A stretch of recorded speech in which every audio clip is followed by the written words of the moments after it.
Teratoma की तरफ आ जाते हैं। टेराटोमा जो है एक्चुअली ट्यूमर होता है हमारी जर्मिनल एपिथेलियम ऑफ टेस्टिस का। ठीक है, जर्मिनल एपिथेलियम ऑफ टेस्टिस, क्योंकि जर्मिनल एपिथेलियम ऑफ टेस्टिस में जो है बहुत सारी लेयर्स के अंदर डिवाइड होना होता है, तो इसके अंदर बहुत सारे सेल्स प्रेजेंट होते हैं। इसके अंदर प्लेसेंटल सेल्स प्रेजेंट होंगे। अगर प्लेसेंटल सेल्स प्रेजेंट है तो डेफिनेटली वो क्या सेक्रेट कर रहे होंगे, यहाँ पे ह्यूमन कोरियोनिक गोनेडोट्रोपिन हार्मोन। ठीक है, human chorionic gonadotropin hormone secret कर रहे होंगे, जो कि किसके तौर पर एक्ट करेगा, एलएच के तौर पर एक्ट करेगा। यहाँ पर हेयर सेल्स प्रेजेंट होंगे, क्योंकि हेयर सेल्स में भी डिफ्रेंशिएट होना होता है, बोन सेल्स के अंदर, स्किन सेल्स के अंदर। इसके अलावा यहाँ पे एस्ट्रोजन सिक्रीटिंग सेल्स भी प्रेजेंट होंगे। ठीक है, अगर एस्ट्रोजन सिक्रीटिंग सेल्स है तो यहाँ पे मेल के अंदर एस्ट्रोजन का लेवल क्या हो जाएगा, ज़्यादा हो जाएगा, जिसकी वजह से यहाँ पे हमें गैनाकोमेस्टिका नज़र आएगा। ठीक है, गैनाकोमेस्टिका नज़र आएगा। इसके बाद हम पाइनल ग्लैंड की तरफ आ जाते हैं, जो कि इसे हम वेस्टिजियल रेमनेंट बोलते हैं और इसको थर्ड आई भी बोला जाता है।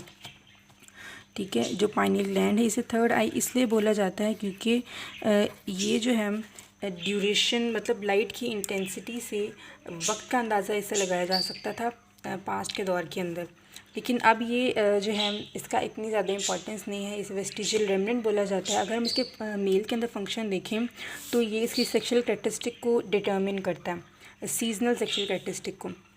मतलब इनके अंदर ये सिस्टम होता है कि अगर एक दिन के अंदर हमें पता है 24 आवर्स होते हैं, तो उसमें अगर 13 आवर्स से ज़्यादा डार्कनेस हो जाए तो इनको अंदाज़ा हो जाता है, इनके पाइनल ग्लैंड से उस एनिमल को अंदाज़ा हो जाता है कि ये पीरियड जो है वो सही नहीं है सेक्शुअल एक्टिविटीज़ के लिए। कैसे उन्हें अंदाज़ा होता है, क्योंकि डार्कनेस अगर, चलो मैं लिख देती हूँ यहाँ पे,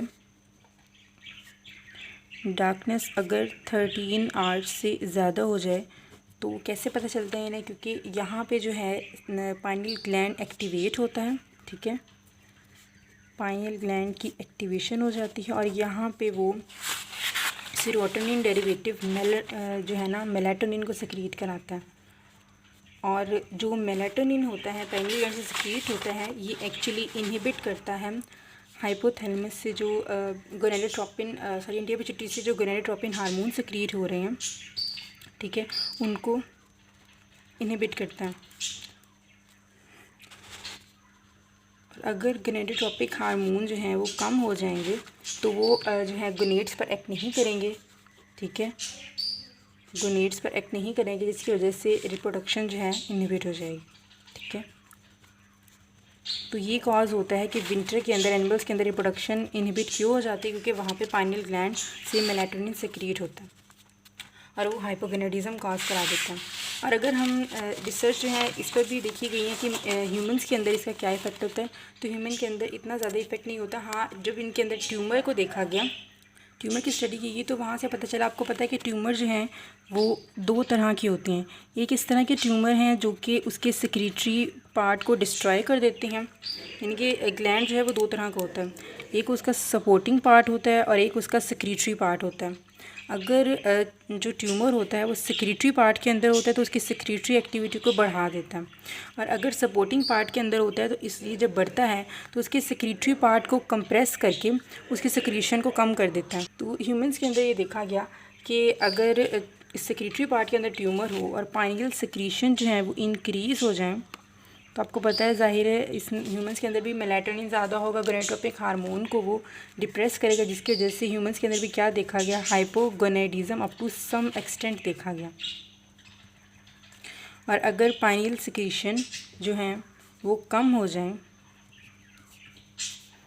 तो उसके अंदर क्या नज़र आता है, हाइपरगोनेडिज्म नज़र आता है। तो ये MCQ इसके लिए इम्पॉर्टेंट है, आपने ये बात याद रखनी है। यहाँ पे हमारे जो है मेल रिप्रोडक्टिव फिजियोलॉजी कंप्लीट हुई है। नेक्स्ट में हम फीमेल रिप्रोडक्टिव फिजियोलॉजी को स्टार्ट करेंगे। और आप लोगों से रिक्वेस्ट है कि प्लीज़ चैनल को सब्सक्राइब करें अगर आपने अभी तक नहीं किया, और चैनल को ज़्यादा से ज़्यादा प्रमोट करें और वीडियो को लाइक एंड शेयर लाजम करें। Thank you.